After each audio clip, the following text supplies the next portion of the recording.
আপনার একটা ফেসবুকে শেয়ার করার কারণে যদি 1 লক্ষ মানুষ ওই ভিডিওটা দেখে, 1 লক্ষ মানুষ ভিডিওটা দেখে যত পাপ করলো, আপনার একটা শেয়ারের কারণে আপনি তত পাপ করলেন। এটা হচ্ছে বুখারী মুসলিমের হাদিস। আমি আপনাকে কি দিয়ে বুঝাবো বুখারী মুসলিমের হাদিস? যে ছেলেটা বলছে আমি মুসলমান, ও আবার আব্দুর রহমান ওর নাম, আব্দুল করিম ওর নাম, আব্দুল সাত্তার তার নাম। খোঁজ খবর নিয়ে দেখা যাচ্ছে ওর ইউটিউব ফেসবুকের প্রোফাইলে যত কিছু শেয়ার আছে সব শফিকের ভিডিও, ল্যাংটা লুচ্চা বেহায়া বেশ্যালয় পতিতালয় মেয়েদের ভিডিও শেয়ার করা আছে।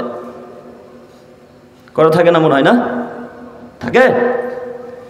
ওই লুচ্চা মেয়েটাকে যে তুমি শেয়ার করেছো যুবক, তোমার একটা শেয়ারে যদি এখন 100 মানুষ দেখে, তো 100 মানুষ দেখে যত পাপ করলো, তোমার একটা শেয়ারের কারণে তুমি তত পাপ করলে।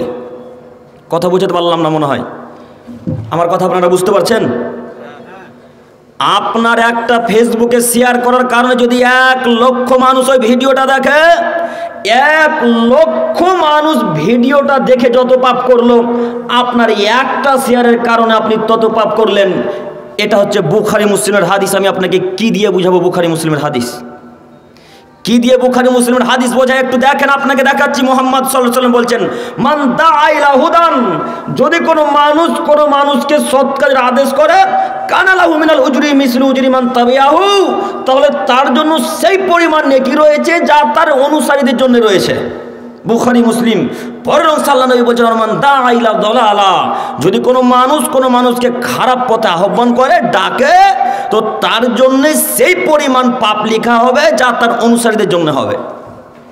এই ছেলে, তোমাকে বলছি, তুমি যে ফেসবুকের ওই হেডলাইনে তোমার নাম দিয়েছো যে আস-সবর মানে ধৈর্য, তুমি নাম দিয়েছো মুহাম্মদ সাল্লাল্লাহু আলাইহি সাল্লাম আমাদের নবী। তোমার আইডি চেক করলে দেখা যায় বেটা শুধু ল্যাংটা মেয়েরা বেশ্যালের মেয়েদের ডান্স। তুমি এই নাম কেন রেখেছো? আমার কথা সবই ভুল হচ্ছে মনে হয় নাকি? আইডি চেক করলে দেখা যায় সব ল্যাংটা পতিতালয় বেশ্যালের মেয়েদের ডান্স ছাড়া আছে। যুবক, তুমি এরপরও বলছো আমি তাহাজ্জুদে জান্নাত কিনবো।